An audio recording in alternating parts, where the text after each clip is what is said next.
What's up, my comic book brothers and my comic book sisters from another mister? Today, we're going to do a comic book review of Spawn, issues number 326 through 335, thus resulting into the ultimate Spawn video, brought to you by RatedComics. This is part 2. If you haven't checked out part 1, which is issues 317 through 325, check out the card up above or link in description so you can catch up on that. But I'm glad you tuned in because we got a whole lot of Spawn content to cover. But before we get into the content, link in description if you wish to purchase any of the comic books in this issue. Also, timestamps will be in description if you wish to go from issue to issue. Not to mention, check out RatedComics.com if you wish to purchase any of the comic books, as well as some really cool Rated Comics exclusives to add to your comic book collection. And if you like the content we're throwing up, you know what to do. Don't be shy, don't be stingy. Here at Rated Comics, do awesome comic book reviews, comic book related content with the occasional comic book giveaway. With all that being said,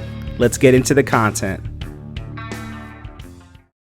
Now, before we get into the review, if this is your first time here, consider liking the video and subscribing to the channel. It'll help Rated Comics to make more comic book reviews and comic book related content like this. We begin this issue exactly where we left off in issue number 325. Spawn comes across with Hunt when he's looking for Fegretto as a lead to try to find Calypso, and Hunt is just going to work on Spawn, slashing. And Hunt's real name is, I didn't know this, is Daniel Kilgore. And he's all that remains in his Spawn's way to fighting this mindless beast to find out where the heck is Calypso, because in the last issue, Spawn needs him because all these new threats are happening, and Cogs is the only man that can help Spawn to handle all those new threats. So when Hunt slashes Spawn in the midsection and Spawn just bleeds out, Spawn knows the only way that this creature will abide by him and calm down is to flex his superiority. And this huge energy blast he emits, and it shows Hunt who the heck the superior is. Yeah, son, tell your mama to save me a plate. Hunt snaps out of his mind rage, and another voice tells him, come on, Daniel, get a grip. Remember your breeding. Try my best here, Kurt. And Kurt is his brother in spirit. Tell him I recognize this guy. That's Al Simmons. Tell him you know me. Maybe he'll calm down or something. Spawn's like, why are you two here? Wait, you can see us? You can see me?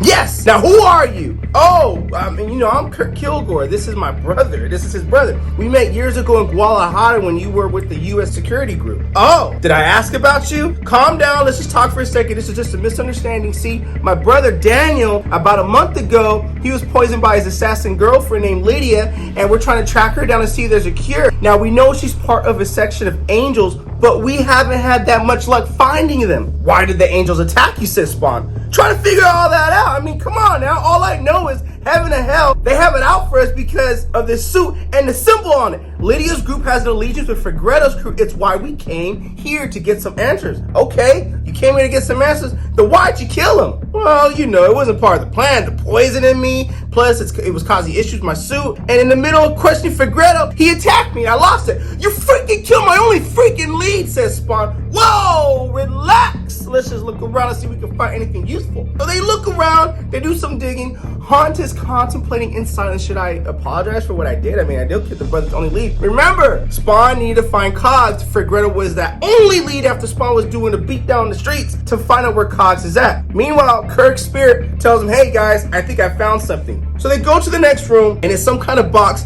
some kind of communication device. It's what the shadow players like to keep clear dividing lines between their different lives. They use devices like this when dealing with their own kind. Spawn doesn't know it can be opened, but it's encrypted, and any useful information about our targets, it'll be on this. But I have to go back to my base to encrypt it. Okay, great. How do we get there? Says Daniel. And they're like, we're just gonna disappear. Boom, disappear, that's it. Meanwhile, back at the zoo, the Centurion Spawn is getting his ass beat because he's refusing to fight with the other Spawns. The other Spawns, they know they've been there long enough to know there's brutal consequences of non-compliance. So he's getting his asses handed to him. And what are they fighting for? I don't know. But the Forsaken in the last issue, Heaven's Angels, like, what's the point of all this? They're sworn enemies. We should have killed them by now. Well, look, we don't want to upset the Almighty, and I know you have plans to go back to heaven. I'm going to conduct a report on you and your worthy services because you've been very great at what you've done. But, it's the Almighty's wishes to keep these other hell spawns alive because he sees them as valuable. The Forsaken, the black suit, which is an awesome depiction of him, by the way. I think he just looks gangster in the all black armor. He's like, all right, well, I'll be in my quarters. Please let me know if you need anything. I mean, this guy is very imposing and doesn't look like you want to piss him off. And they're like, Lydia, you're jeopardizing all this. If this Black War ever figures out the truth, Well, we better make sure he doesn't then. And in the last issue, Lydia they're talking about who's going to take over Hell's throne because they want to serve as second or third in command to them because they don't want to take the throne themselves. That way, they can adapt to whoever can take the throne, and they're not putting their asses on the line like that. So they're playing this guy, and if he ever finds out something's about to go down, in Spawn's hideout, he's doing his thing, just pondering whatever this encryption box is. Hunt is like, dude, this is crazy. Like, I'm still trying to figure out and process the crazy stuff between heaven and hell, and that's a whole new level to me. Then they talk about Spawn and how Kurt's connection with Spawn is, and he's like, dude, I only met him once during my earliest missions with the agency. We were both in this huge cross-agency task force that was sent to extract scientists out of Guadalajara. Mission itself was a disaster. The target got killed, and we barely made it out alive. But my memory of Simmons is that he was someone worth having on your side. A bit headstrong, but dependable.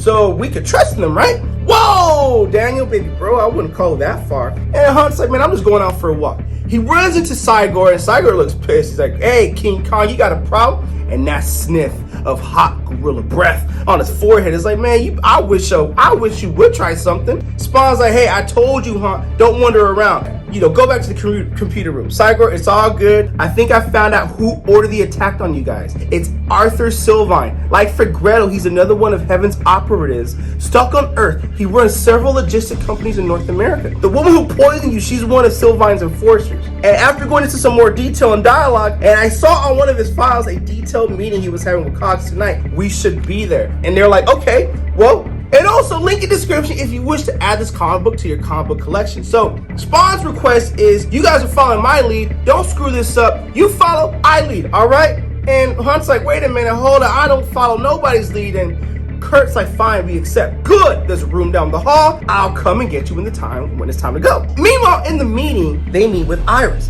Iris is like, hey, Cog sends his apology. He's tied with other matters. He believes it's appropriate for you and for Gretel to meet with me directly until we resolve that issues. And what issue is that? I thought this was talking about equal partnership. No, this ain't equal partnership. Then what is it then? Cogs wants your allegiance. Hold up, bro. Cogs needs to be out here himself and tell his ass to get down here so he can tell that to ourselves. We ain't pledging no allegiance to nobody. This is equal partnership. All of a sudden, Spawn, Hunt, and gang enter the room, and Iris is like, whoa, it's a pleasure to finally meet you in the flesh after all this time, Spawn. So Spawn tells you didn't really think you could trust him to meet Cogs, did you? Why do you care? Because he uses everyone until they're no longer useful, then eliminates them. I'm betting he didn't tell you that part.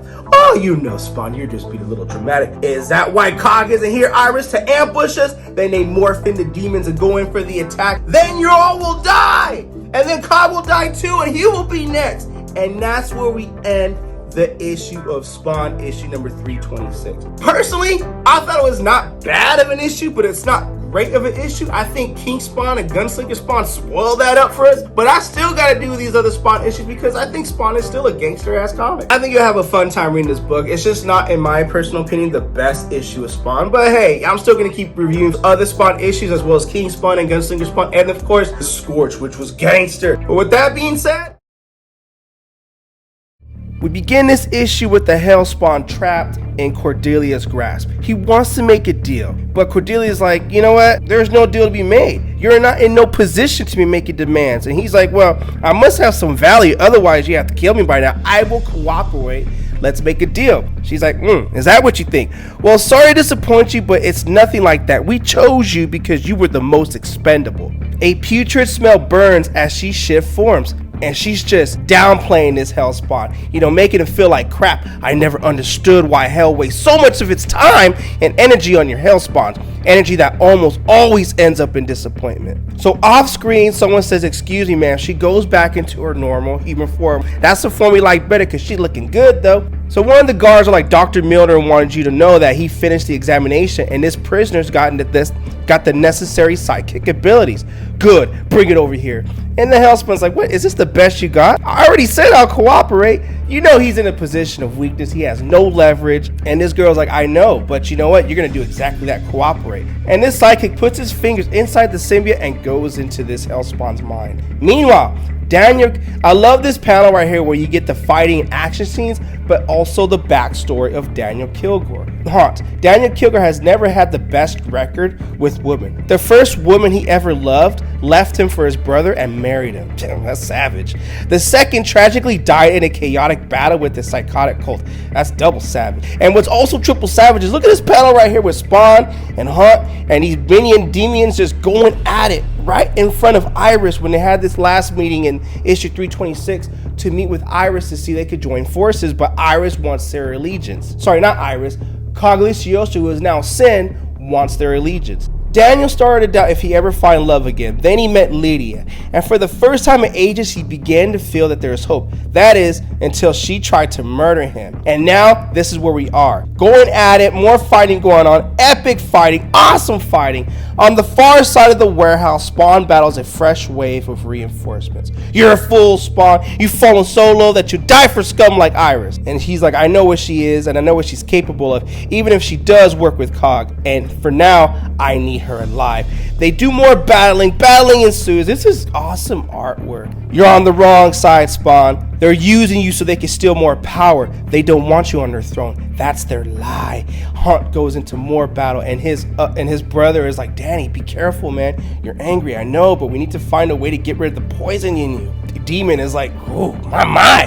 Where was that fire when we were together? Shut up. You're not Lydia. The antidote, where is it? Tell me, or I'll swear. Okay, all right, hold up. Yes, there is an antidote, but you can only get it in heaven. So you want to live? Then get Spawn to open the dead zones. It's the only way you can get there. What the hell are the dead zones? Watch out. He gets clobbered and haymakered on. The only reason I let you live last time was because it gave the poison longer to spread through your body. If we killed you now, early, the haunt suit might have been able to survive and attach itself to the new host. But it looks like the poison had enough time now, so it's attached to you. So if I kill you, I end you and the haunt suit. Step away from him, said Spawn. And this demon's like, okay, your call. But I suspect you'll soon wish I finished him. As for you, Iris, we won't forget this betrayal. Iris is like, leave her. And Spawn's like, dude, where are you going? I want to speak to Cogs. Patience, Spawn. My master is a busy man. Still, he said he'd meet you in a week's time and I'll make arrangements. Well, good. Tell him I look forward to it because I need him. Cogs is the only one that can tell Spawn how to win this battle or how to defeat his enemies that are coming up. So Han's like, okay, what are the dead zones? And Spawn's like, why do you ask? Well, the creature told me that the antidote I need is in heaven. The only way to get there is by you unlocking the dead zones. So what are they? They're entrance points connecting heaven and hell to earth. Can you open them? Well, in theory. Well, take me to heavens because that's a relief. I need that antidote. And his brother is telling him, Daniel, look, Spawn's not going to open them for you. And Spawn's like, dude, man, they're staying closed. Well, why is that? The dead zones need to stay closed. It's the only way to stop heaven and hell from interfering with humanity. Because if they don't, humanity gets wiped out. Well, they can't stay closed. I need to live. Look, man, a couple things first. First, you're not more important than the rest of the world. So I don't give a shit if you die. Second, I bet they're lying to you because that's only in their best interest for them to open up the dead zones. They don't care about you living. They just want what's best for them, which is open up the dead zones. That way they can grow their armies and become more powerful.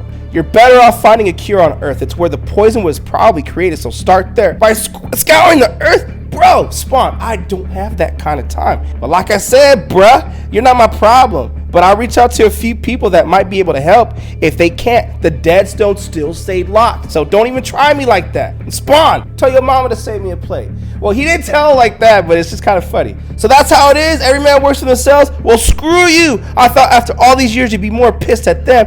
And when someone offered to help, you'll take it. I take help when I can trust it. You don't have that luxury anymore. This is war. We have aligned interests. So take my freaking help. I'm not asking you to be my friend. I got plenty of those. I'm telling you, I want to help, but I can't if I'm dead. We all die, says Spawn. Yeah, but we don't all get to come back like you do we? Clap back right there, huh? But he don't know. You want to help? Fine. This is how you help me, huh? Tell me, how do I stop dozens of factions filled with demons and angels who don't give a damn whose side they're on as long as they retain power and influence over every human being on Earth? The reason they want the dead zones open is so they can grow those powers. I'm not going to let them do that. Then take my help. We're done. You don't turn your back on me, Spawn. I didn't ask for you to join this war. And Spawn puts his ass up in chains. That was your choice. And you're not the only one that's had to sacrifice things. So you don't want to fight, then do it. But part of that means one day our enemies might just get their kill shot. So dying, that's just part of the equation. If you don't have the stomach for that, you're useless to me. So either you're gonna die, you're gonna have to find this poison yourself, this antidote, or die winning a war, because either way, I can't help you. I'm not opening up those dead zones right there. And then Han's like, well, give me a chance to be useful then. Spawn thinks about it for a second, and he knows he needs as many allies as he can, for at least now. You want to survive? Then focus on that, says Spawn. He retreats into the cold shadows that swallow him, allowing him to disappear. Han's like, I don't know what to do now, so what do we do now? Meanwhile, in DC, we get Senator Scott Rawlings giving a speech to the people. And the speech is just, building up hope, running for a campaign. Saying, I won't let Al Simmons and his radical new followers run roughshod over our great nation. I will put my feet to DC's fire. I will get these policies, keep you guys safe. We will do this, just prepping up the speech. Meanwhile, that hellspawn from the beginning of this issue appears. It's like, you look scared, Rawlings. You should be.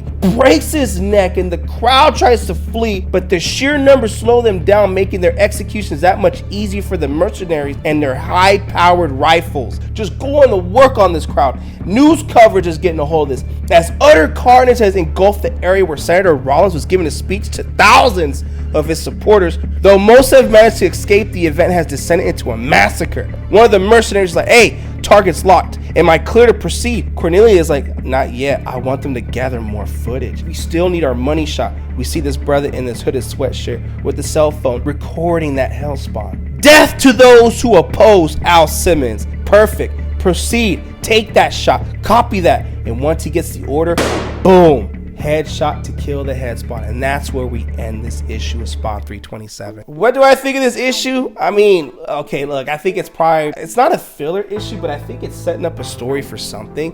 What is it setting up? I don't know, but I'm still gonna go into it. This issue is obviously not as good as Gunslinger Spawn or the Scorch or King Spawn, but I think it's setting up a new direction for a new story. I don't know what the significance of that headshot is, but it's all out pandemonium, and Spawn is going to defend humanity because that's why he's keeping the dead zones closed. But what's this going to turn out to be?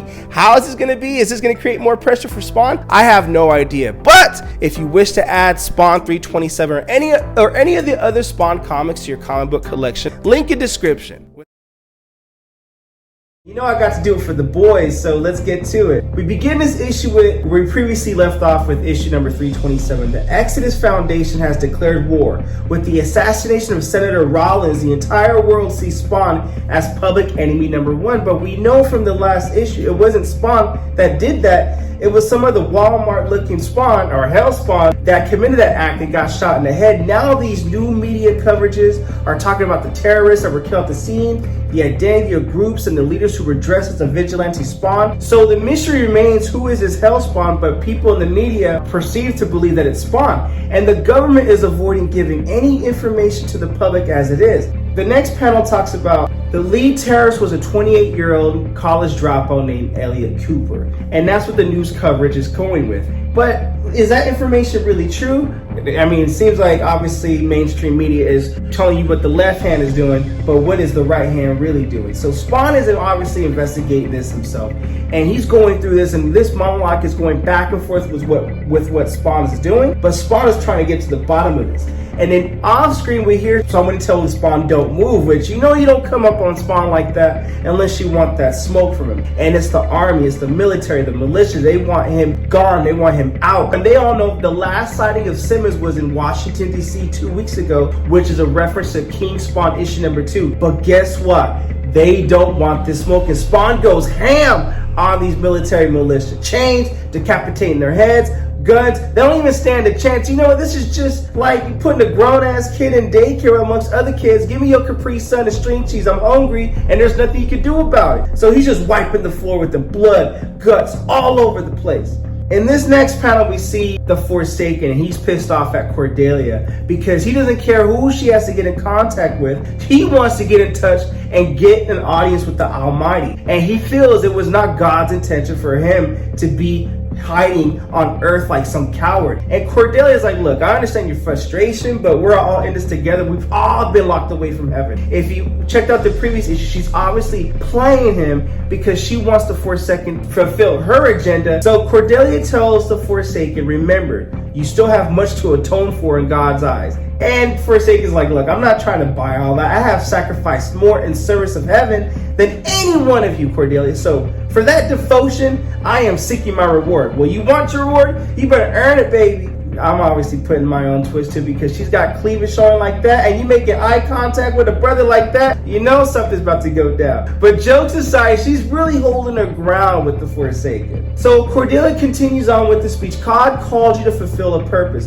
Do that and he'll consider rewarding you. If you can't, others will gladly follow God's orders. And she leaves the room. And I promise to do everything I can to help you out, because you're not the only one who wishes to return home. But to do that, you have to trust me. And for now, that means keeping yourself hidden, Forsaken. And Forsaken's like, look, I ain't buying what she's feeding me, but I can't prove it right now, but I promise it won't be much longer. And he's about to do his own little thing. So Terry tells Spawn he's still trying to figure out why they went public with their actions at the conclusion of issue number 327. And Spawn agrees. It's like, it's counter to what their previous methods were. They were always on the down low, but this time they went public for the entire world to see. And right now, I don't see any signs of where any Hellspawn was taken, and I want to know where that Hellspawn's body is at, where he got shot in the head. So odds are that Hellspawn's body was probably destroyed by now. But Terry did say he found a bullet cartilage that they used to kill him. There's some supernatural residue all over it, and he can run tests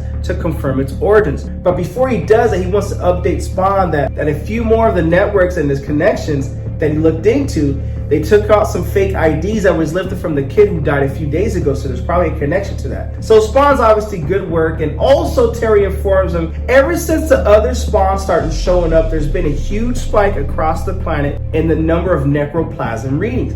But because there were so many, he didn't notice how to decipher them, because they appeared and disappeared so quickly. But so far, he's identified at least 23. Some are Spawns that you fought before, like on Omega Island and Omega, but most of them, they don't fit any pattern that we can use or that we can see. But that same Spawn who assassinated Rollins, that appears that he looks like you, he disappeared out of nowhere, but the data shows that he arrived in the same era at the same time as the others. So they gotta do some more digging, you know? And Spawn's like, well, I think he found a way to cloak himself. Maybe he did, maybe not. And Terry found some footage with the Forsaken, and it looked like they're collecting Hellspawns, but for what? And Spawn's like, okay, I don't know who is doing it, but I think I know somebody who might know who's doing it. And Cygor goes into a telepathic, reading the mind, connecting the mind, doing the Jean Grey kind of thing with Jim drowning here. And Mark, in the previous issues, goes with Jim because he doesn't like the way Spawn is treating him. And also, he's not sure if he believes in Spawn's causes, and Jim kind of kills him with kindness, so Mark is going on Jim's side for the moment, you know? So a system alert goes up, and what it tracks is human hybrids and celestials, where it can determine their potential recruits. And Mark is like, what are you talking about? Recruiting for what? Well, I need to recruit because you're going to need a whole army to take down Al Simmons, you know? And I need to determine if they're on our side or not. And Mark's like, and exactly whose side is that? The same side as when we first met Mark, and Mark is starting to have second doubts about this. So Jim is like, there's only one way to decipher what it is, but I got to go. I got to get back. I got to see what it's all about. So he disappears using his necroplasm energy, and Mark's like, okay, I don't know what kind of stuff I'm getting into,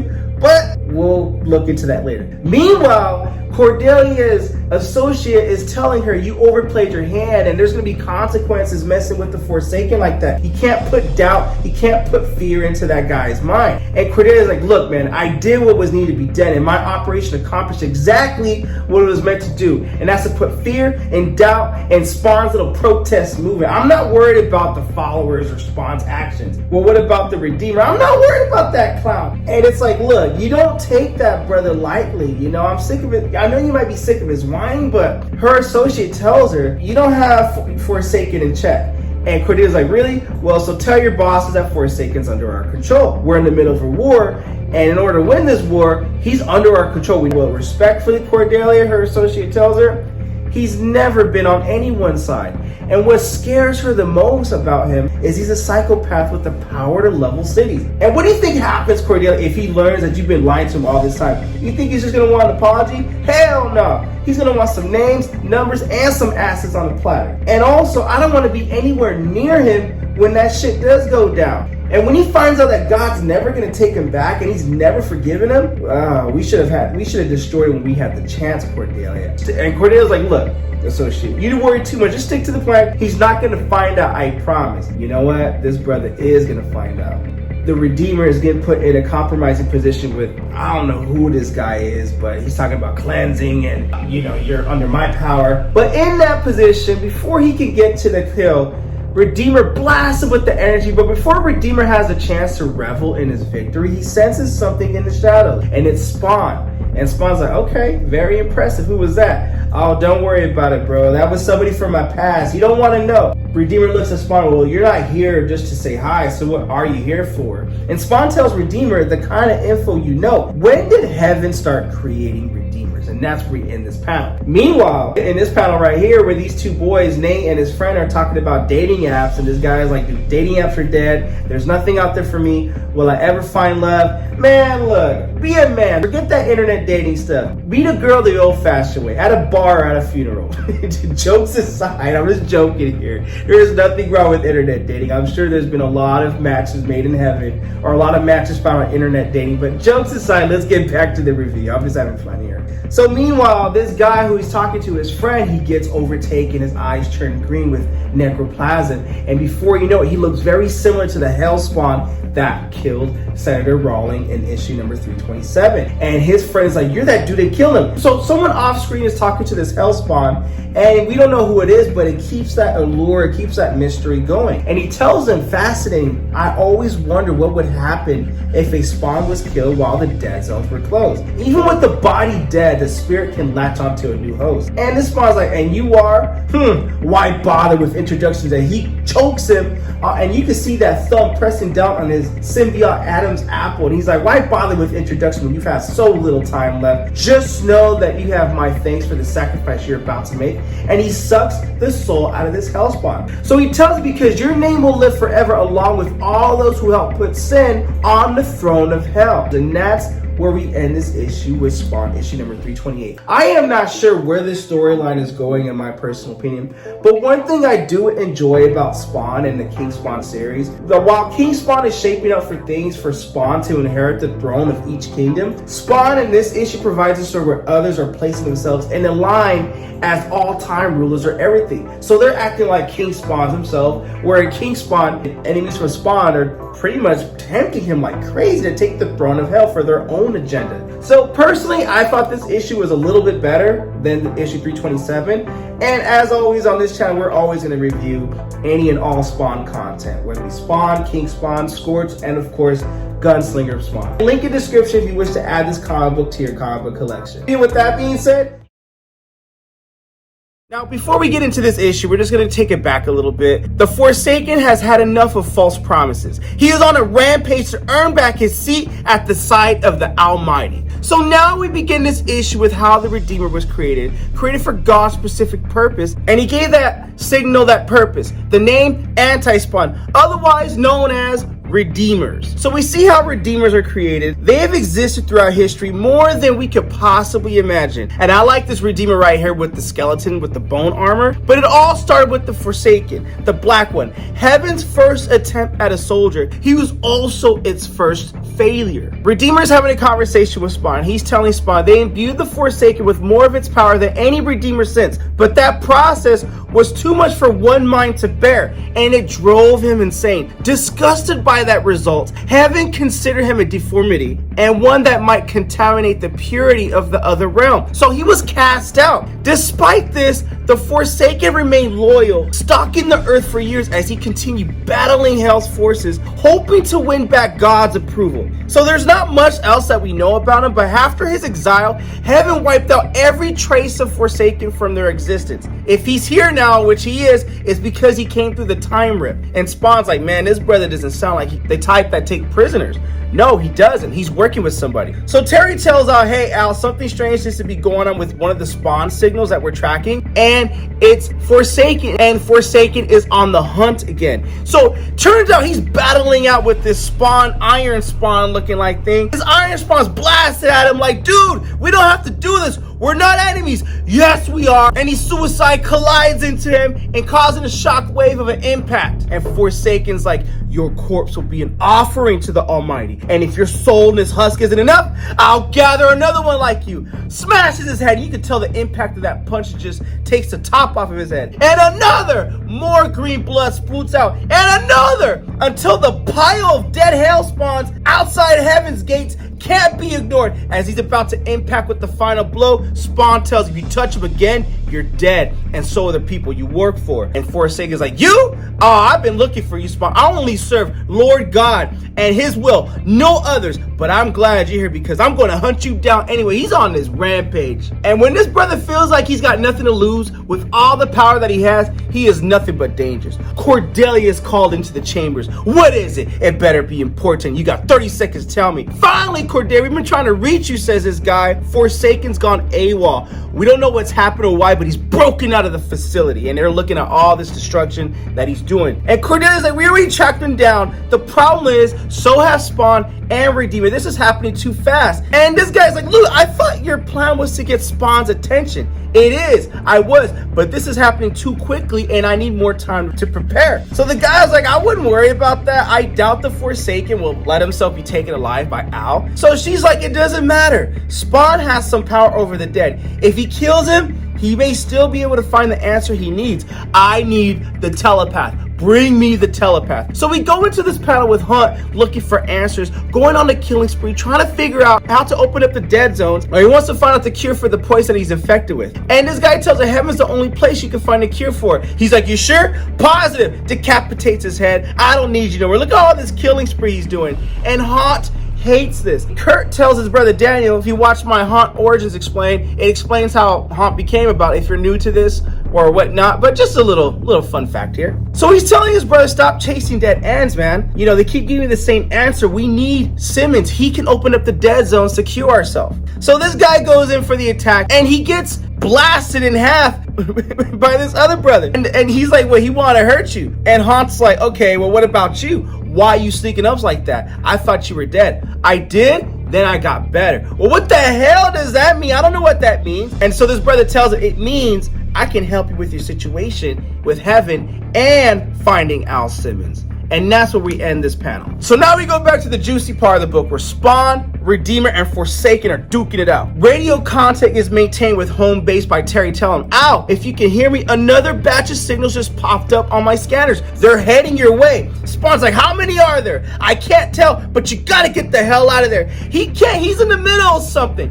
And this Forsaken is pretty much giving Spawn a fight right now. And it's too late. Stand aside, hell Spawn. We got Centurion Spawn. I don't know what this other Spawn is. Napoleon Spawn and this Harry Potter looking Spawn. Actually, it's more intense looking than Harry Potter, but whatever. In time, we will learn the names of these intruders. The big one we know is in Centurion Spawn. He goes in there and literally clears the path by kicking Spawn out the way while the others collect their target. Napoleon Spawn tries to get Forsaken up, and the Forsaken's like, get your filthy hands off of me. I'd sooner die than flee with scum like you. I'll never be a traitor like this Redeemer over there. And Redeemer's like, bruh, I got to tell you something. Go ahead and keep deluding yourself. Keep telling yourself a traitor is the one who won't kill innocent women and children just to serve the ego. Remember, Agartha, God needed you out of his sight for a reason. Liar, says Forsaken. I was betrayed by all of you. Now you're doing it to God. No one who wears that armor would ever fight alongside a Hellspawn. Then why do you think they're here, says Redeemer? It's because of your purity? No, they're here for one reason. They think you're just like them, that hell can make you into their useful soldier. You're wrong. They came in for the same reason you are, because you're afraid. You're all afraid. Afraid that I was called here on a mission from God. Fool, says Redeemer. You're here by chance, brought by a Hellspawn. Anyone tells you otherwise, they're lying. Whatever God you served a millennia ago was replaced 10 times over, chasing after a dead master. You spent your whole life at Heaven's command. You gave them everything, and how did they repay repay your loyalty? How do they repay your devotion? By trying to destroy you. It wasn't enough just to banish you from heaven, Forsaken, says the Redeemer. God was repulsed by you. He sent an army to destroy you. Remember that? They hunted you like a dog, defeating you with sheer numbers. They humiliated you. So whether you think I'm a traitor or not, we have the same elemental fire coursing through our veins. That flame holds the experiences of all Redeemers, and it's time you saw the truth. Hundreds of images flash across Forsaken's mind in a split second as Redeemer gives him that memory. Do you understand it now? Do you see it now? Forsaken's like, yes, I do, as he impacts the ground. This cannot be. It can't. His brain screams one word: Cordelia, as he rushes out of there. Sorry, my mind for a second thought it was going to be another C word that he was going to say. But anyways, whatever. So Cordelia and team are like, oh my God, it seems the crisis has been averted. Everyone, Forsaken is leaving the combat zone. He's heading in our direction at hyper speed, and he's only heading there for one reason. So the guy asked Cordelia, why would he come back here? You think the Hellspawns were able to talk some sense into him? No, you freaking idiot, says Cordelia. Is that what you actually think he is? He's coming not to rejoin us. He's coming to kill us. And that's where we end this issue of Spawn, issue number 329. But with these Spawn issues, they can be up and down, more up than down. This is definitely up. I absolutely love it. The cover is sick. The story is sick. This issue is sick. I ain't got nothing else to say about that. Link in description if you wish to add this comic book to your comic book collection. With that being said, just a quick summary before we get into this issue. The Forsaken is on a warpath, realizing that he's been lied to by Cordelia the entire time he was in her service. Now, a direct confrontation with Spawn is inevitable. So we go to the base where Cordelia and team is at. Cordelia is like, we need to evacuate now. When Forsaken gets here, he'll wipe everything out he sees. So we need to be gone by then. And his brother's like, well, what about the other patients, the other Hellspawns that you were running tests on? Well, according to this security footage, they are dealing with the problem right now by eliminating them. No loose ends, says Cordelia.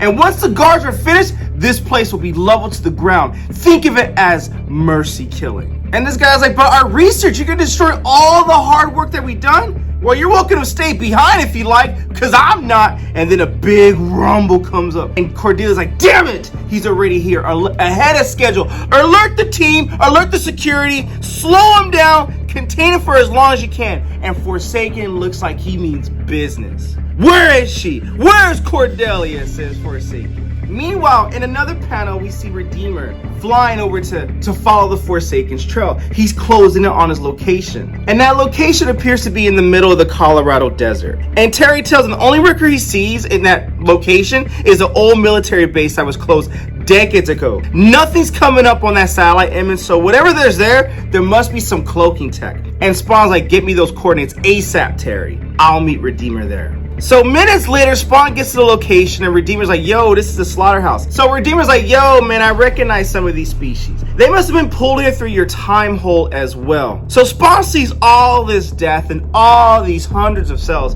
So Spawn tells Redeemer someone's panicking. See if there's any of them you could save.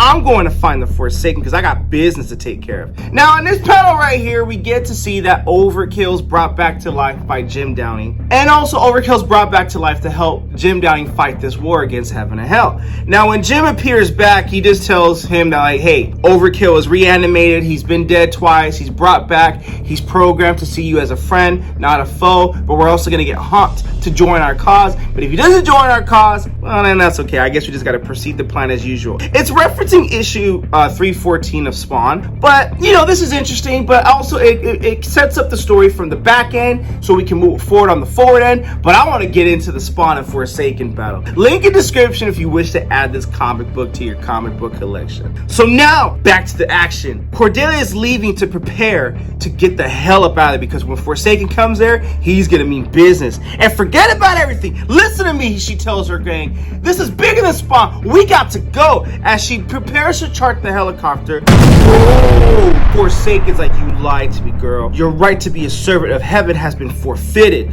And Cordelia's like, whatever the Hellspawns have told you, Forsaken, it's not what. Silence! No more lies! So she morphs and she prepares. I'm not gonna go out like that. If you're gonna kill me, I gotta go down swinging at least. Now, Cordelia gets first blood, and for a brief moment, she entertains a possibility she might make it through this alive, but it's just a moment. She's against the elemental force bent on her destruction. So there could only have been one outcome. He impales her and ends her. She's down for the count. And Spawn's like, good, now it's my turn. And Forsaken's like, oh, you want some of this smoke too? I was coming to look for you, since I'm about to destroy every Hellspawn that ever lives. Now, Spawn and Forsaken go at it. At first glance, this clash appears to be simply the latest confrontation in the war that's been rising and raging since the first angel was cast out of heaven. Yet they share a very common bond. Both are anomalies amongst their kind. Hellspawn versus anti-spawn. Heaven versus hell. Both are despised as much by the side that created them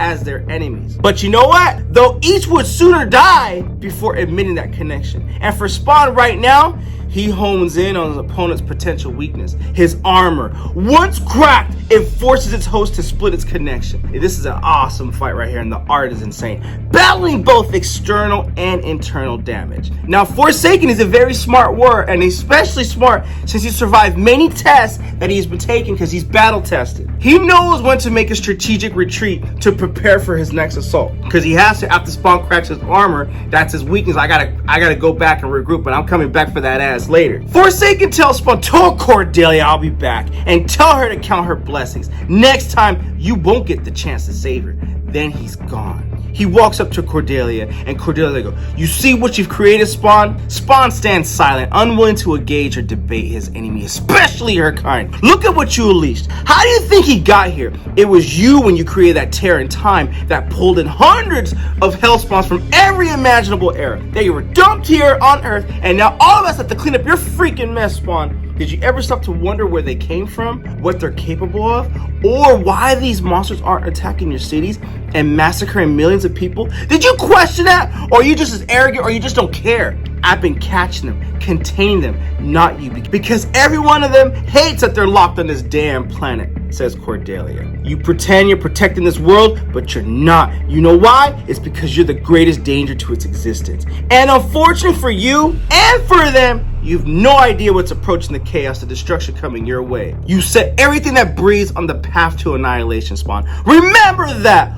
All the deaths will be on your head. So later on, we get this monologue where Terry says he did a scan of the remaining at the facility and to see if there was anything useful. The only thing positive that came out from his scan was all the work they were doing got destroyed, and Redeemer's still searching for the Forsaken, but it appears he's gone into hiding. And so Spawn's like, what about some of the other spawns? Any luck tracking down their signals? And Terry's like, because their signals were active when you left, but minutes later they all went dead. At first, I assume the Forsaken was capturing all those spawns from them. So Terry continues, but from what you said, it was Cordelia and her facility looked like it only ever held 4 spawns at the most. That's only a quarter of the total number of signals the other spawns were giving off. Another dozen readings also went dead. And someone's collecting their energy plasma. Whoever that is still out there waiting. And Terry continues to tell Spawn, and I'm also worried that this collection of energy could be converted into a power that you've never dealt with before. And we get this, I don't know who this brother is, but whoever he is, I want to see Spawn battle his ass next.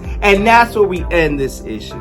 Personally, I thought this issue was gangster. I appreciate the fact that they brought back Overkill as a backstory to move the story forward for further issues. And where's Ninja Spawn? I still want to see Ninja Spawn, but that's okay. I'm sure they'll get to that. But I thought this was a fun read, awesome read, fantastic read. I absolutely loved it. Link in description if you wish to add this comic book to your comic book collection.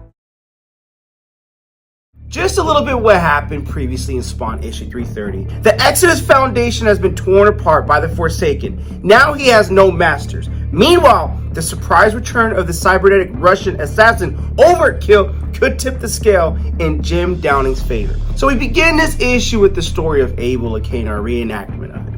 After Cain murders Abel, his life and any real meaning it had truly began with the murder of his brother. It was an act of cruel necessity that led to his first exile. An exile that forced him to wander the vastness of earth for the rest of his days, never knowing any peace. And this act ensured that when he died, only one place he'd be destined for, and that was hell. And within a few heartbeats, he knew that from that day forward, he would do whatever whatever it took to rule the earth again, and all who occupied it. And this demon comes up to him like, fresh meat to play with. So Cain goes into that his brother's death was an accident, a moment of madness when he let his anger prevail. And since that day, he doubted whether he would be able to take another life again. But he quickly relived that illusion, and he did just that, and many deaths after that. He lost himself in the first few years in countless shadow realms, exploring and educating himself in all dark practices. He learned, he grew, he got more savage, he started killing more in hell. In those days, a human presence was still a novelty in hell, and soon he began to acquire a reputation enough to attract the attention of Malbolgia, one of hell's many rulers. Malbolgia's like, tell me your name. I was known as Cain, but now I'm Cogs. That's a hell of a plot twist right there. I've heard many tales about you, says Malbolgia. I believe you could be a use of my army and me. Cain had no choice but to accept, because he needed to buy time, as he was still just one man. In order to take the throne in hell, he needed to increase his power and gather allies by his side. Serving Malbolgia's army gave him the chance to do both. Those next few years passed in a blur of baptism and blood. And we get this conversation with Argus and College Joshua, where Argus asks him, hey, Malbolgia seeks to create a new class of elite soldiers, one capable of leading his army against those of heaven and hell. The key will be forging a symbiotic armor for these warriors to wear. But our attempts have been unsatisfactory, so we need your knowledge of the necroplasm and what you know during his travels, so you gotta help us out, and Malbolgia seeks it. So after Cogs, also known as Cain, back then at least, agrees to it, he goes into it, and despite his outward enthusiasm just playing it off, he approached this project with veiled caution, having heard tales of others who've been recruited for the same mission. Everyone eventually banished to the pits when they failed to deliver to Malbolgia's expectations. So he meets Violator, and Violator's pissed like, what is this you brought me, Argus? A human? They can't be trusted with matters important like this. And Cogs is like, I'm not here because I want to be. I'm here because you weren't able to deliver what was asked of you. I've been dragged here myself. What did you say, human? Violator was like, you messing with my ego, bro. Enough, says Argus. You guys are here to do a task for Malbolgia. Set your bullshit aside, all right? And he's like, okay. Violator's like, all right, bro, I agree. I will tolerate you for now. But make no mistake who's in charge here. And the moment Malbolgia tires of you, I will be waiting. For now, it's time for us to work together. So, Cogs goes into a narration that there are few in existence of whom he despises more than the Violator. He has always presented himself as the one creator of the Hellspawn symbiote, but before his involvement and his initial efforts had ended in failure, his closest success was a failed prototype that had escaped into the darkest corners of Hell's months before, which is Plague Spawn. But the true fact remains that on his own, and without Cogs, he has nothing. He can't do this thing without me. There will never be another Hellspawn without Cogs. At last, a creation has been born, and it's finally time to present that symbiote to Malbolgia, and Violator is happy about it. Throughout their time together, Violator believed, and he boasted that he would be the very first host for that symbiote. Such a promise had never been made to him, but Violator's arrogance did not allow them to be any other possibility. So, he had to admit, watching him learn his truth when Malbolgia's like, nah, bro, I'm giving that symbiote to Cogs, not you. He's gonna be the host. Violator's like, Lord, please, like, I beg of you, this should be a native of hell should possess it, not a human. I made my choice, Violator, said Malbolgia. I've chosen Cogs to be my first Hellspawn. Know your place. Your reaction serves as proof of your unfitness. And he blasts him back, and Cogs like, I am humble for this. I need more than humility from you, says Malbolgia. I need much more. Arise now. You are neither Cogs nor symbiote. You are my Hellspawn. And Cogs looks like a pretty good Hellspawn right there. That shit looks good. Becoming Hell's first warrior only drove his lust for wanting more.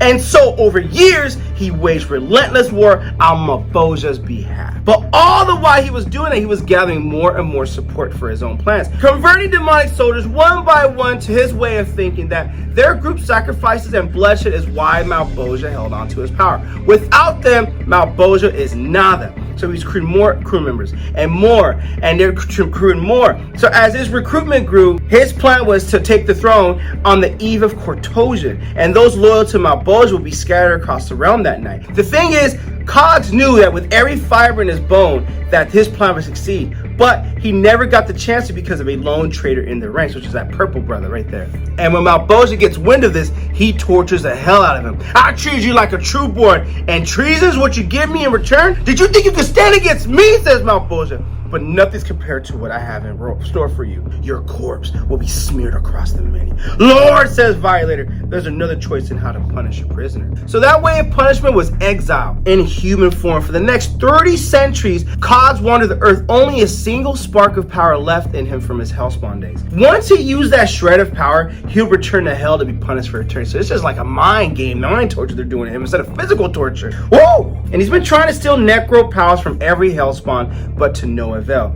Violator visits him every century just to pity him. You know what? I pity I have on you. I thought you would escape here by now. What's wrong with you? Are you stupid? Violator's just mind messing with him, you know? So Cog's like, okay, I'll decide to clap back at you. All those years, Malbosia never offered a symbiote to you. Why, Violator? Why? No matter how many failures he kept coming back to humans, not your kind. Imagine how little he thought of you. It's why he always called you a clown. So Violator wanted to glow, visit every century, just clobbers his ass. Don't talk to me like that. But in time, Violator forgot about him. They all forgot about him. And to Cogs, that was their greatest mistake, their greatest sin, which is why he is sin now. Because no matter how long it took, he was going to return to hell and claim his throne. His search for a useful Hellspawn never bore fruit. Everyone was a disappointment to him until he met Al Simmons, Spawn. From our first encounter, he knew that he was different, and he proved him right when he disposed and decapitated Malbosia himself in one of the previous Spawn issues. That ultimately created his chance, and he took his damn chance, and he took the throne, seizing Hell's vacant throne for himself. Though he realized that by being human and being limited with Hellspawn power never allowed him to be a true ruler as he should have been. Why? Because he felt that heaven and the green world closing in. Both knew that with one sitting on the throne of hell, you have to wield enough power to destroy all of his enemies until they had powers first. So that was his mistake. Heaven, hell, and the green world. He needed a piece of all of them so he could truly possess the full potential of the throne's hell. So he battled and he raged for many months before he was able to claim even a tiny victory. But those encounters left him severely weakened. And when he tried returning to the kingdom, that world was somehow changed. While he had been away, the dead zones had been locked, preventing him from returning to his throne. But this time he swore it wouldn't be a third exile, because this time there was a way to beat them. So he began laying the groundwork towards the goal, towards the one outcome which he'd get everything. And to do that, after all these centuries, required a total transformation. First, he had to eliminate all those that he trusted, which is Nyx right there. The rest he needed to reinforce what they already believed, that he was a feeble, weak old man, and he wanted to be on Omega's island, being a prisoner, to have Plague Spawn there. That was always the plan. Now that he's completed his transformation, this is a reference to Spawn issue number 1, and when he, I guess, absorbed some of Plague Spawn's powers, and now he's becoming more powerful. And this is the brother that was at the end of issue Spawn 330. Now he's taking a meeting up with Spawn, and he knows it's a trap, but he's not concerned with that because he needs to acquire what he needs. So if Spawn wants to be the alpha for him to do that, he doesn't care. He's opening Hell's doors, so he'll play nice and he'll beat it out of him. Either way, the dead zones are getting unlocked, and that's where we end this issue. This is a compelling story about Cogs and going back in time, his rise and his fall and his rise again. I really dug it. I really absolutely dug it. Link in description if you wish to add this comic book to your comic book collection. With that being said, in the previous issue, the secret history of Calypso, now known as Sin, is finally revealed, starting with the murder of his brother and his descent into hell, to his climbing the ranks to hell and his part in the creation of the first Hellspawn. Sin has come. Now we begin with Spawn walking in the blistering cold. It's good to see you again, Al. And we see Cogs looking down upon Al and standing on top of a hill. So tell me, says Spawn, what's so important that we had to meet here? Well, it's the place where my brother died. It's been quite a long time now, but I enjoy coming here. Truth be told, it's one of the few places I feel at peace. Question before we start, says Spawn. How did you manage to get off Omega Island? Well, Cogs, like, you ain't the only one who's clever. Now, what is it in which you speak to me about? So Spawn continues his dialogue. He wants to talk about the terror and time that created all this chaos. You were a Hellspawn once. You seem to know more than others. Do you think what I did is reversible? Ah, says Cogs, I do, but my help requires something in return. Like what? Come on, Al, you're a pretty smart guy. I need a dead zone unlocked. Just one, and just for a few moments so I could get to the other side. You do that, and I'll show you how to close the terror in time and send everyone back to their original times. And Spawn, he ain't no fool either. He's like, what, you want to take over Malbosia's empty throne? Well, someone's eventually going to sit in it, right? And who do you think that should be? You? The clown? Who, Spawn? So Cogs continues to plead his case. Be realistic. I know you have no desire to rule hell no matter what all the others say. I've heard all the wishes about you. Some are calling you King Spawn. Is it true? I love that reference and that tie into King Spawn because I think King Spawn is one of the most gangster issues you can read. That's ridiculous, and we both know it, says Cogs. You're a soldier. A good one. A great one, but a soldier nonetheless. A follower, not a leader. Not a king. Someone has to sit on Hell's throne, though. It's against the natural order for it to be empty, and it'll cause even more chaos if it continues to stay empty. And Spawn's like, oh, so you think you should be the one sitting on that damn throne? Well, if you're not going to take it, says Cogs, then I'm the best option you got. I'm not Malboja or Mammon, Al. I have no desire to replay their old ways. Someone has to protect Earth, and you could do it from here, and I'll help you from Hellside. It's why Omega imprisoned me. He wanted the throne for himself. And he's not the only one. If you or I don't fill the throne's void, soon it'll be too late. All you have to do is open up that dead zone, Al, and your problems are solved. So, the next move is on you. And the next move is on Spawn. And he lets it be known by putting that chain to his chin. You want some of the smoke? No! That's my simple answer, says Spawn. Spawn curses himself thinking Cogs was the one who could help him. I am not your apprentice no more, Cogs, and I'm not here to bargain. I want to know how to close that tear in time, and I don't give a damn about no throne. Says Cogs. I'd hope we'll be able to discuss this sensibly. Just remember, I tried to avoid this, and he morphs into Sin. All this necroplasm green light coming out of him, emitting out of him. Whatever happened from here on out, Spawn, is on you. This new transformation that Cogs did from Cogs to Sin takes Spawn by surprise. The old man he knows all this time appears to only have been a mask. And today, for the first time, he's seen the real Cog. And Cog lays a haymaker on Spawn. And you could tell that was some brutal pain right there. Did you think I'd come here if I thought you could beat me? You better get the hell up out of here. You can't. That's why you'll never be king. Kings, thrones, dead zones, none of that shit matters. Spawn is sick, all of it. But it may be too late as he feels his powers draining away. Realizing Cog didn't come here to talk. He came to set a trap, and we see Spawn with that big-ass axe ready to do some damage. You have no idea how long I waited for this, Simmons, as Sin blasted with this green energy. How long I've been forced to depend on others for my survival. Do you know how degrading that is? But now, I don't need others to give me their power. Now I can just take it for myself. And he impales Spawn with his fist in his chest, and you can see that pain, that brutal, sheer, agonizing pain is just written all over Spawn's face in that text right there. And I owe it all to you, Spawn, because the right pieces didn't exist here on Earth, but you fixed that. Omega, Plague Spawn, that was a comma for the spark I needed. My 1,000-year wait is finally over, and I've begun to lose hope, but you've restored that. I've become Sin because of you. And Spawn realizes if what he's saying is true, then Spawn is once again confronted with the unintended consequence of his action to destroy Clown. And that's in issues 300 and 301. And I'm glad I did reviews on that. I'll put the link in the description if you wish to watch those reviews as well, because those are some gangster issues too. The enemies he's helped bring here became tools and create another devastating parasite. One that makes fighting it a mismatch. And Sin takes Spawn's cloak and blasts into the air. You ain't going away nowhere, son. You're mine. You're the one that's been haunting all those hell spawns, says Spawn. Yes, they become useful in what I'm doing. Opening up that hole sped up the groundwork that would have otherwise meant centuries more in waiting. Now there's only one last piece left to gather, because you're going to open up them damn dead zone. The power of an army's worth of Spawn courses through Sin's veins, increasing with each passing second. Isn't it exhilarating? You're the only one delaying the inevitable, Al. I'm going to extract your power to unlock the dead zones, and then I'll do it myself. You're wrong, says Spawn. I don't have those powers anymore. What? Says Sin. Kill me, because I can't unlock the dead zones. I've hidden that power somewhere. You'll never find it. So drain me to a husk. You're just wasting time. And Sin's like, I don't believe it. I don't know.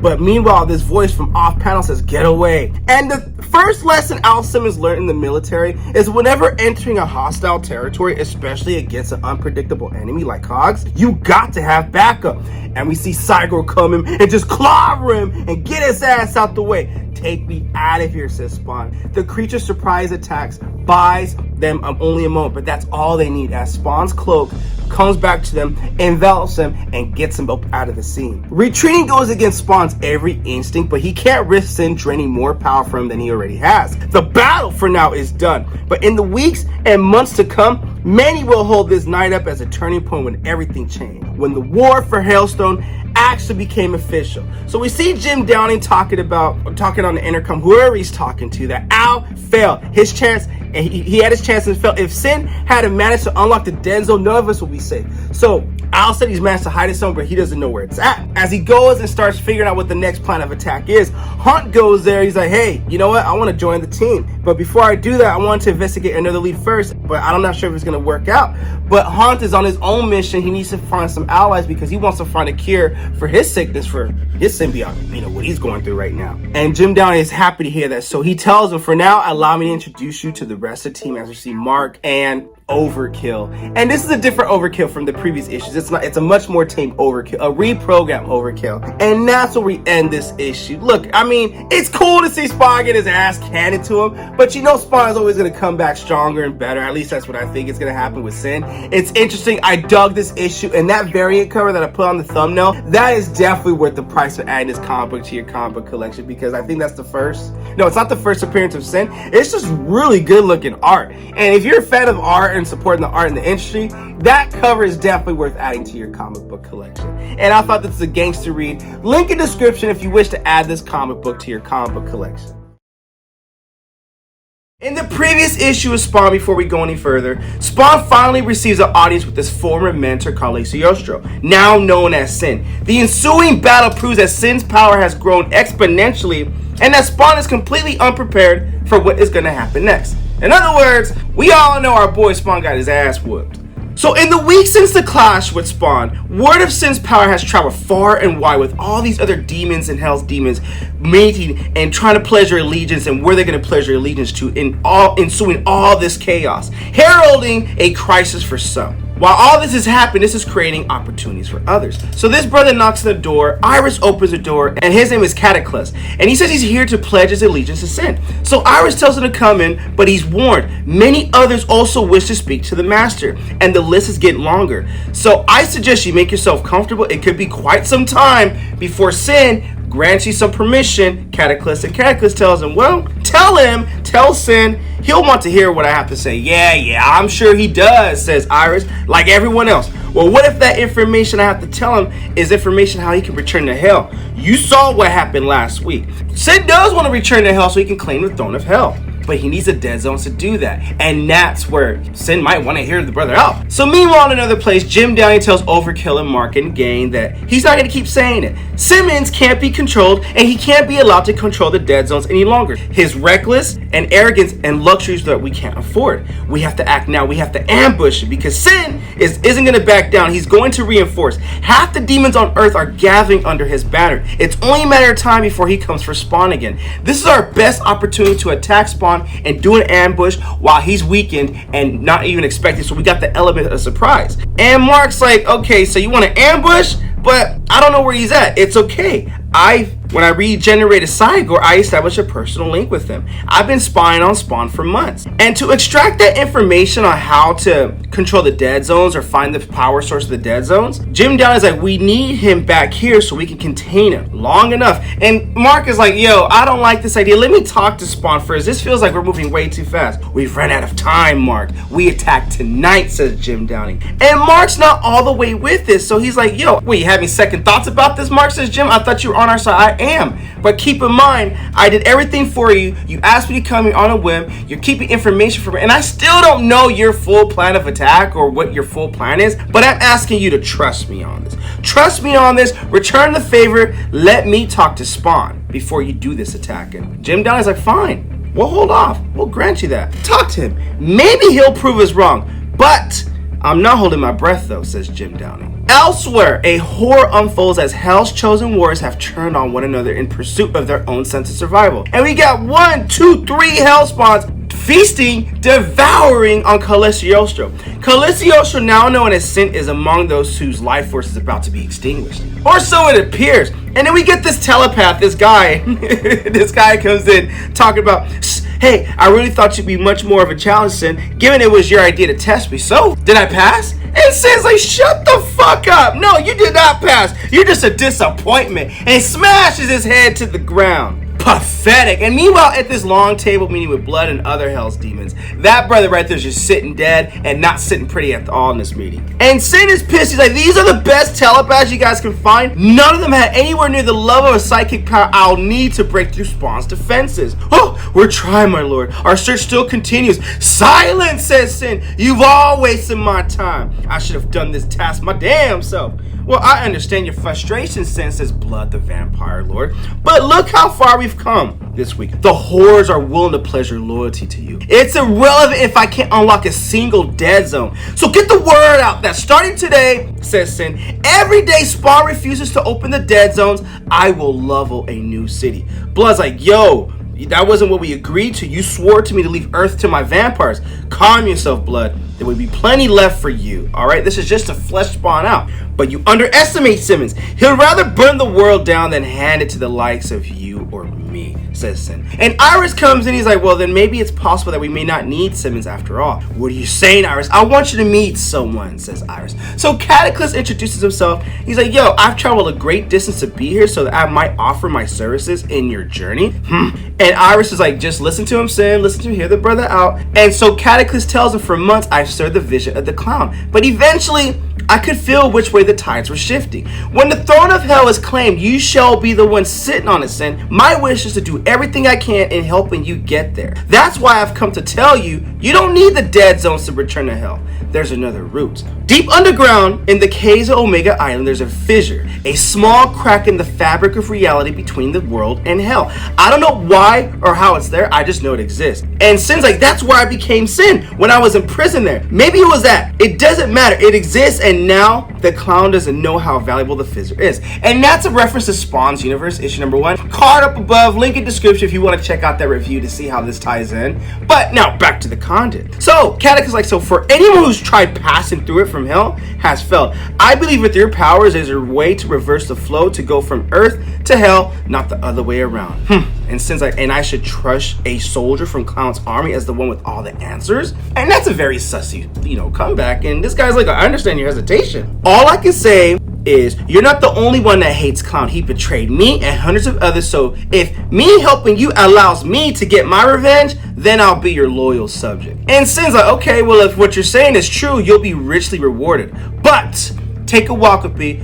I won't tolerate a single lie. Meanwhile, in the base with Jim Downey, Haunt is like, this is boring, man. And Overkill's like, you fight, you strong, but no fighter though. You need practice, you need training. And Haunt's like, man, thanks, but I don't need no practice from no machine. And Overkill just haymakers him in the face, like, all right, bro, just take it easy. You need training. And so Haunt goes at Overkill. I think it's just a funny moment in the comic book. But meanwhile, Jim Downey's having a conversation with some mysterious Hellspawn. And the mysterious Hellspawn's like, you think they're capable of doing what we need, Jim? And Jim's like, they have to. We don't have any other choice. What about you? Are you ready for this? So the mysterious Hellspawn responds with, I would have liked more time, but Al has forced our hand. I think it's a mistake letting Jim Rose and speak to him. I know it's not a perfect situation, but we need to keep Mark on our side, says Jim. Plus, it'll distract him while I figure out how to deal with his medieval Spawn persona, or at least neutralize it. Yeah, says the mysterious Spawn. We agreed on that. The last thing we need is another Spawn interfering with our plan. But speaking of which, Spawn is out there, out in these streets, and it's only a matter of time until Sin comes for him again. Spawn knows this. And if Al is intent on minimizing the loss of human life, when that happens, he needs to take the offensive. It's why the past week he's been hunting day and night, attempting to find his old mentor first. At the very least, he needs to flush him out.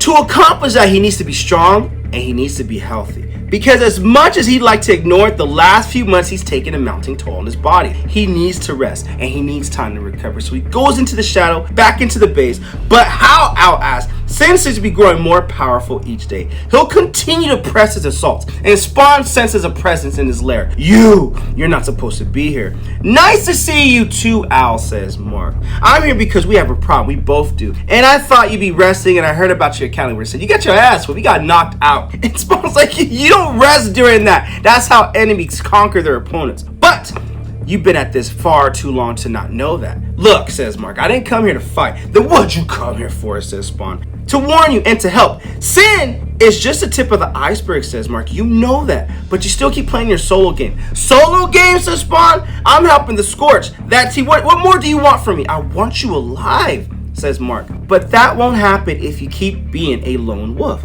Have you bothered to ask yourself the question, why am I doing it this way, says Spawn? I'm sure you think you have a valid answer to that, Al, but come on, you're not being realistic. So Spawn's like, you haven't the faintest idea of what you're spewing, Mark. I'm the only one capable of handling this. The rest of you are way too green. Mark's like, no, bro, you're wrong, if anything. You're the last person who should be doing this. You're the biggest target, and you keep letting your emotions get in your way. That's a recipe for disaster. You need to trust me, Spawn. And Mark's like, trust you, huh? Yeah, that's right, trust me. Then when were you planning to tell me that you melded with medieval, Spawn? Says Mark, you know? Hell yeah, I know. I've been knowing for a while, so save me your lecture about trust. Now get out. Ow! Wait. And Jim Downing comes in, blasts Al Simmons from the back, and he tells him, I've heard enough, Mark. I've told you this wasn't going to work. And step aside. It's back to my original plan. We're doing it my way. So they go in to launch an ambush attack on Spawn, and that's where we end this issue. Okay, look, I like Spawn. I do. And do I think this is worth adding to your comic book collection? Of course I do. I'm going to be biased about that. Is this the best issue of Spawn? No, it's not. But does it move the story forward? Maybe not as fast as I would like, but you know what? Foreplay is foreplay. At the same time, the story moves forward. I'm looking forward to the next issue. As long as you give me a reason, in my personal opinion, to go into the next issue, excited to go into it, yo, I'm all in for it, baby. Just give me a good cliffhanger, but keep the story moving. I mean, obviously, I would like it faster, but at the same time, hey, a story is a story to me, my man. At the same time, I obviously prefer Gunslinger Spawn and King Spawn,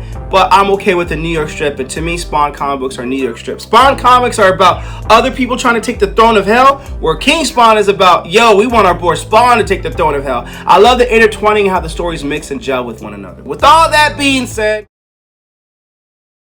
before we get into this issue, I'm just going to sum up what happened previously in Spawn. Sin receives word that his way back into hell may not be as difficult as he initially thought, while Spawn receives some uninvited guests at his secret headquarters. Privately, Mark Rosen always believed that they always be able to avoid this moment, that Jim's fears would prove unfounded, that Al would come to his senses, and that reason would prevail. But as they ambush Al, they realize this is going to be an all-out war. Overkill, Jim Downing, and Hunt, and Mark Rosen, who hasn't yet been medieval Spawn, or he's not going to be medieval Spawn because he's not all the way with this ambush attack. Jim Downing and the rest of the crew are, and they go at it with Spawn. Overkill goes up behind him and is like, you left me, remember? You left me to rot or die. Why? And that's a reference to Spawn issue 312, which I haven't done a review of, which I am getting to it. Yesterday, I did do an upload of Spawn issue number 310. I'm trying to get all the Spawn 300s coming out. But Mark tells Overkill to stop. This isn't what he wants. Spawn takes a chain and whacks Mark Rosen back and gives him a distraction. That slight distraction just cost Jim Downing his edge. Because remember, they ambushed Spawn without a moment's notice. And now that they're momentarily distracted, oh, this is Spawn's time to shine. You just made a big mistake, says Spawn. Because unlike Mark, Spawn always knew this day would come. He's been betrayed so many times in the past. Of course he's prepared himself for this eventuality. And Hunt gives him a haymaker right to the face. Dude, this is a cool pose right there. I might just use that for a thumbnail. We'll see about that. If I don't, it's probably because I picked something more dramatic in this issue. Even worse, he has to listen to Downing justify his betrayal.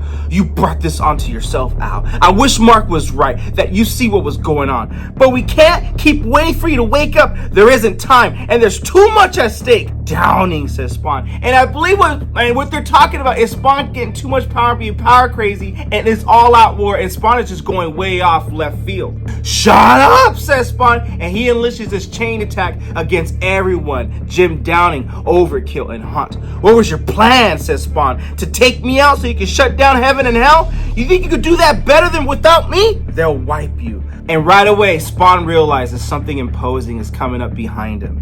And it's Cygor. And he's like, come on, not you too, Cygor. And guess what? The beast, Cygor, doesn't show any remembrance or any memory of Spawn. He doesn't recognize him. It's because a distinct frequency has been triggered that is literally throwing the mech monster into a blind rage. Boom! Clobbers him. Is it done, says Hunt. Yeah, it's done, Jim Downing says. Let's get the hell out of here. I think we made our point to Spawn, as Spawn blacks out and he's unconscious. Meanwhile, on Omega Island, these two guards are just shooting the shit about Leo should be part of the team. You know, just kind of typical soldiers card, just talking shit. They don't want Leo as part of it, and they're making fun of him. But what happens is they hear something in the woods, and the air fills with the hiss of hundreds of screaming objects, and those objects are the first stage of their attack.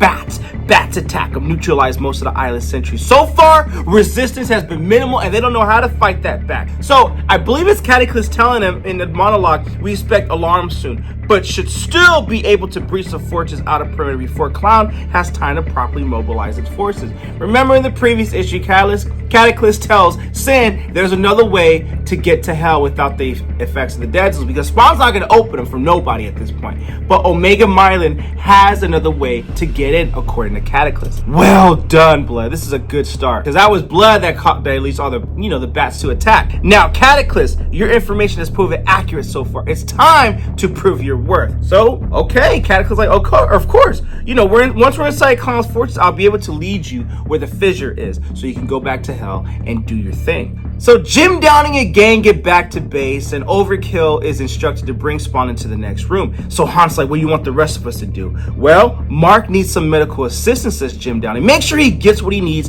His health is imperative. What about you, says Hunt? I need to get a word out that all of us here is we're united. We can't let them have any idea there's a division. Spawn still has to be an imagined threat to them. Jim Downing has some work to do, right? Back to Omega Island, Cataclysm is like, we're almost at Clown's personal fortress is up ahead. Sin goes to work. Having spent months in Clown's service, Cataclysm was able to brief Sin about his former master soldiers, detailing both their strengths and weaknesses.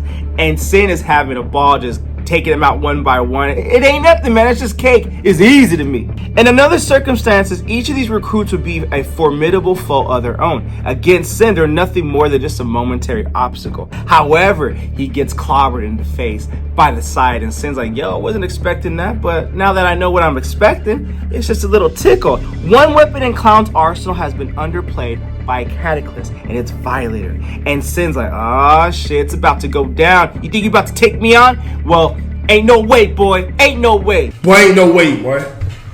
But before we can get into that, we'll see what happens next. Elsewhere, someone is none too pleased with the direction things are going, and that's Mark. He's immediately asking for Jim. Where's Jim? I need him. What if you tell me what the hell's going on? Well, Hunt's like, if I were you, I'll just slow down. You're not. Well, I'll slow down a second, Mark. You're not in the best shape right now. Well, go fuck yourself. This is what I signed up for. You guys just ambush attack Spawn without even me giving a chance. And that's what Mark is pissed about. And keep in mind, he hasn't gone into his medieval Spawn form yet. So, out of my way, Overkill. I need to talk to Jim. Jim, busy, says Overkill. You're kidding, right? He says not to disturb. Not while I deal with Simmons. They? Who are they? Asks Mark. Meanwhile, inside of the chambers where Spawn is being held captive, Jim Downing lets Spawn have at it. Last time we spoke, you said you made me, Spawn. The question is, why? I've been thinking about that. Why would you send your symbiote to me in the first place? You knew I'd gain power from it. Still, you sent it. Trying to figure that out. More curious, you had to know a day like this would come. A day where you wanted someone to stop you. I don't understand, Al. You've been talking about building some grand coalition your army take on heaven and hell, but you reject every offer when people come to wanting to help you. Why?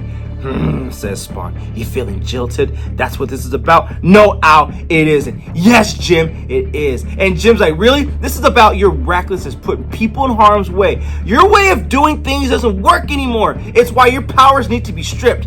And Spawn's like, okay, then tell me, Jim. How are you going to stop this war? What about Sin? What are you going to do when he comes hunting for you? Which he will. Says Jim. You haven't been paying attention, Al. I'm not a Hellspawn anymore. And I haven't been for a long time. Al was like confused, like, what the hell are you talking about?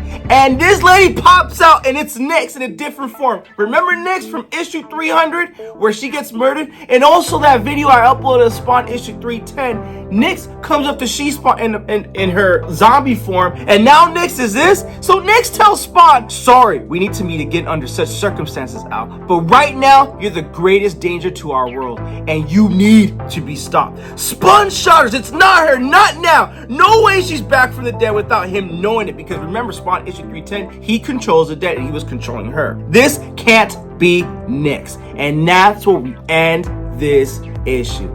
Hey man, one thing that's a 10 out of 10 with this issue is the pacing. The pacing was just smooth, like silk and a toddler's ass. You can't debate that. I don't think you could do the pacing any better with this issue. This issue is also gangster because, dude, it just moves the story forward, and you open up with the banger with Spawn getting ambushed, and to this, now you gotta leave me this cliffhanger of a ribeye to now I want the next issue. Damn it, I can't wait another month for this. But hey, dude, I thought this issue was gangster, and I think you need to add it to your comic book collection. Previously, Spawn has been captured by Jim Downing's new team. Sin has engaged Clown's forces on Omega Island, and a surprising return of a former friend. Now, who that former friend is, we shall find out later. We begin this issue with the continuation of what happened in the previous issue. Sin has came back to life, and Spawn is in disbelief. And Spawn is thinking, Nyx, are you behind all this? Not by choice, but you haven't really given us any other options out, because if you keep heading down this path, you're going to destroy everything. And this is referencing to back in issue Spawn, issue number 300, which we did do a review on. Why did you come back, says Spawn. Because I was murdered, Al. You know better, Al. You take precautions in our line of work, and look at that smirk on our face. It was Calistiosa, by the way. He's the one who murdered me, in case you were wondering. Or didn't you care? Did you spend even a second trying to locate my murderer? There wasn't time, says Spawn. You're a soldier, and you fell. That's war. Of course, the war. It's always about the war with you, Spawn. But nothing you've done has actually helped to end it, has it? In fact, actually, everything you seem to do is designed to further stoke it. You don't really want to end it, do you? Because if you did, then you would do it. And Spawn's like, who told you that, Downing? He likes to poison minds. I wouldn't give him too much credence. So you want to be angry with me? Fine, I deserve it. But do it for your own reasons, not his. But also ask yourself, every enemy has been trying to force me to open up the dead zones. How many demons or angels tried bending me to their will? Then ask yourself how they succeeded. Spawn has a really good clapback and a really good point right there. The power to control the dead zones is hidden somewhere you'll never find. If Sin can't beat the location out of me, neither will you. And Nyx is like, we don't need to beat it out of you, Al. We're going to reach into your mind and take it. I wish I hadn't come to this. I remember how happy I was when I heard you come back to life, but now seeing you like this, disappointed. The Al I once knew tried to help people. He wasn't hell-bent on bringing the whole world crashing down in a forever war. You're just a husk now. You're wrong about that, says Al. Oh, we'll see, and Nyx's magic freezes Al for a moment. As they enter Al's mind, they are like, Jim Downing is like, is it work? Did it work? Don't worry, we're in, says Nyx. And Jim Downing's like, that's it? This is his mind? Don't be fooled, Jim. This is probably by design. He wants to make it as difficult as possible. So let's get moving. This is just the surface level we're in. We're going to have to dig a lot deeper to get the information we need. Elsewhere, war rages across Omega Island. Deep in the caverns, far below, there's a fissure, a crack in the fabric of reality, one that can help Sin finally return to hell to claim a throne he's long desired. It's that prize that has brought Sin and his army to invade the shores of Omega Island. But the island's present ruler has no desire to surrender any shred of control to his enemy. Show yourself, Clown, says Sin. If I'm so unworthy to you, then stop hiding. Many words can describe Clown. Speechless is not one of them. Yet, since their fight began, Sin's opponent hasn't uttered a single word. This is not like him, but it's too late. Sin realizes he's been deceived. Nothing of his old foe still resides inside this mindless beast, and he gets decked in the face. So Clown is watching on the monitor elsewhere, and he's asking what's the latest update, and he gets a report. It's not looking good. Sin's army is closing in on them. We've got a battalion of 6 circled demons deploying from the east, a group of necroziles from the west, and Baron Despair's forces coming from the north. The most pressing concern is Blood, his vampires, and Blood is the ruler of all those vampires. They've been advancing rapidly from the south. It won't be long before they're closing in on our doorstep. The good news is reinforcements have started to arrive, and there's been some encouraging signs. Dakota, looking good as hell. I mean, come on, look at that cake. Okay, well, you know what I mean. With Dakota and her reinforcements being there, it's showing some encouraging signs. The teams are marshaling a strong defense by the cliffs. And as for your companions, those minis, those guys that Big Gunslinger spawned in issue number 5 or 6, like, anyways, your companions have also been effective to slowing down the vampire's progress. But ultimately, it doesn't change the fact that Sin's got us pinned in. We're sustaining heavy casualties. I don't think we could beat them. And Clown is like, we don't need to beat them. We just need to slow them down long enough.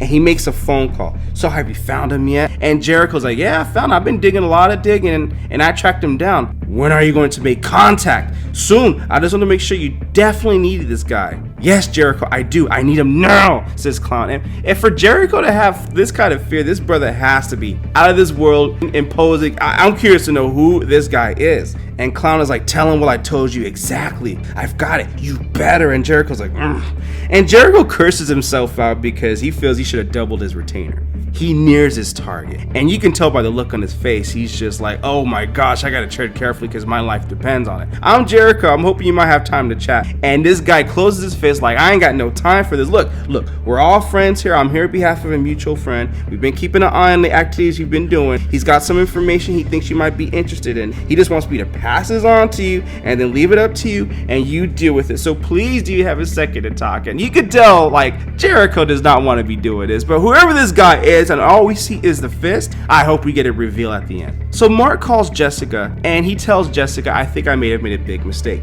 Never mind, it doesn't matter right now. I'm going to try and send you my location. I need you and the rest of the Scorch to get here ASAP. And Overkill's like, Mark, what are you doing? And is Mark compromised in this issue? So Jim Downing and Nix are inside the mine to spawn. And Jim Downey is just walking around like, any luck yet? And Nix is like, nothing yet. I don't think we're going to find anything here, but we're getting closer. There has to be an entry point next level somewhere around here. Well, how are you holding up, by the way? I know you and Al were friends, but this can't be easy. Just worry about yourself, Nix. And based on her facial reaction right there, I think she's going through some disappointments, just to say the very least. Now, she's found something, a weak spot in the ground that she feels that she can create an entrance point to. And Jim Downey's like, yo, man, can I help? And she tells him, no, I just need some space to construct my spell. So she does that, and Spawn's defenses go in, and Jim Downing has to enact a force field. Damn, I hope we get deeper before security kicked in, says Nix. I can't keep this thing at bay, says Jim Downing. I'm working as fast as I can, says Nix. This gets more intense.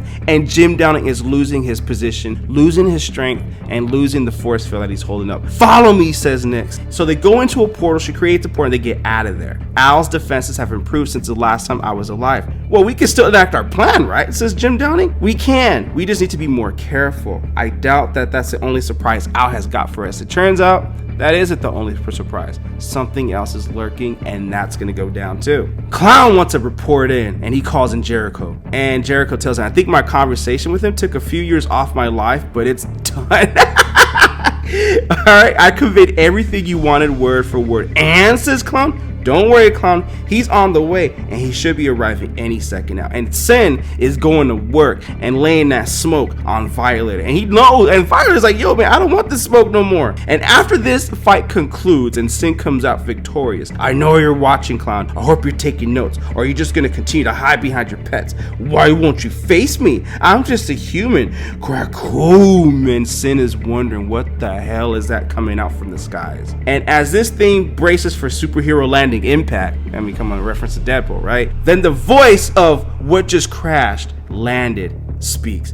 It is you, Kane. I had my doubts, but I should have known you'd find a way of surviving all this time. And it's put fear in Sin's eyes, because back in Spawn issue number 331, where we did do the full story of not the full story, but it breaks down the history of Sin and Cogs, all that story, that was the brother he murdered, and Sin was the first murderer. He was Kane and his brother was Abel, and that's Abel wanting to enact revenge. Hello, brother, prepare to die. And And that's where we end this issue of Spawn, issue number 335. Dude, this issue of Spawn, to me, it just keeps getting better and better. I'm loving that we're getting more details on Sin, and Spawn is taking a little bit of a backseat, but at the same time, don't worry, we want Spawn to get the front row seat and do the action, lay all the ass whoopings out there. But this is really interesting and really compelling, and I'm definitely digging this Spawn series. Link in the description if you wish to add this comic book to your comic book collection. With all that being said, Spawn, issue number 335. What you guys think of the comic book? Comment below, let me know. And also, don't forget to check us out on RatedComics.com if you want to add some cool comic books to your comic book collection, Rated Comic exclusive covers, and other cool items as well. And don't forget, we do online auctions on Whatnot, where you can,